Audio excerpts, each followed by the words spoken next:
Welcome back to Aliyah Yami. Today we are going to be learning Behar Sheni, the second Aliyah in Parshas Behar. It is only 5 psukim long, and it is on the topic of the sale of years, running from Perek Chafei, Pasuk Yud to Yud Ches.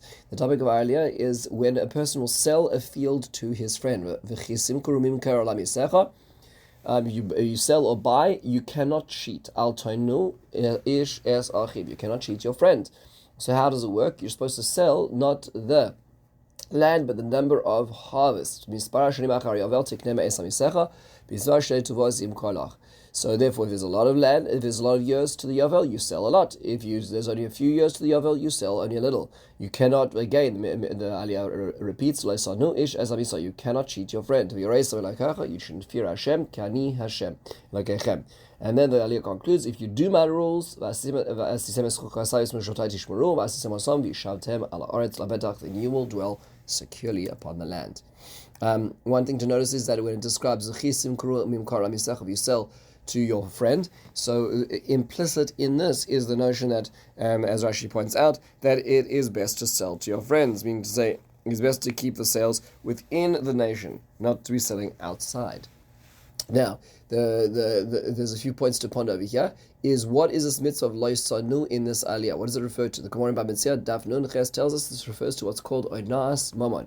A person cheats another of money. How does this work? So if a person either sells the price too high, or accepts it too low, or pays the price too low, and it's within a sixth of the actual price, then that's what's called oinah. That is cheating. So let's say the purchase price was 100, and a person cheats another person to sell it at 110 beyond the market price and demand, then that's considered oinah in this particular case. However, if a person obviously sells it at much more than a sixth, then it becomes what's called a mekach tos, a false sale. The sale can be reneged upon. The Sefer Chinuch, in understanding this as well, points out that this is a golden rule for society. This is a basic utilitarian principle, that if one person is cheating another person, that's acceptable, then everybody's going to end up being cheated. There's no one who can escape from this, and society will fall apart. No robust economy will be able to be built in a place where there's cheating as well.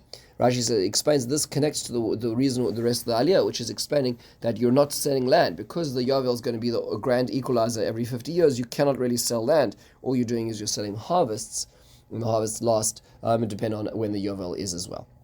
Now, why is the mitzvah of lo yisanu reflected at the gain at the end of the Aliyah? Rashi explains that does not refer to onas mama, does not refer to cheating financially. It refers to onas devarim, negative or disparaging speech. The Sforno takes it one step further to explain that doesn't just refer to that, but it's also when a person dispenses bad advice. So a person asks for financial perspective, and you give them bad advice, even if you have no financial gain from this, that is still considered onas devarim, and that's why it's included in Aliyah as well. And Hashem says, "Ani Hashem, I know even if there's no financial impact on your side, and you can escape, and you can say you never really meant it, and in your heart you really didn't know, you're apathetic to it." Hashem says, "I know, I'm watching."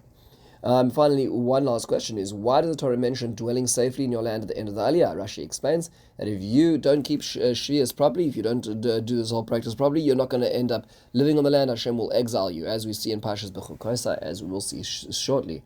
However, the Mishra Chacham points out, the Rav Meir Simcha Devinsk points out that for any society to succeed, it needs to be safe from two arenas, because these are two things which are going to rip apart any society. Number one is religious differences. Number two is disparity in economic status. And he points out that this aliyah is addressing both of those. You want to dwell safe in your land?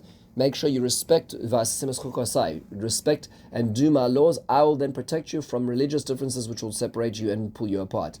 Number two is, if you do this, if you respect this economic reset button, then in that case there will also be equalization in the economy, and then there will be not be the hate and the disparity between different classes and different societies, which will hate each other because of that as well. This concludes the second aliyah. In the meantime, have a wonderful and meaningful day.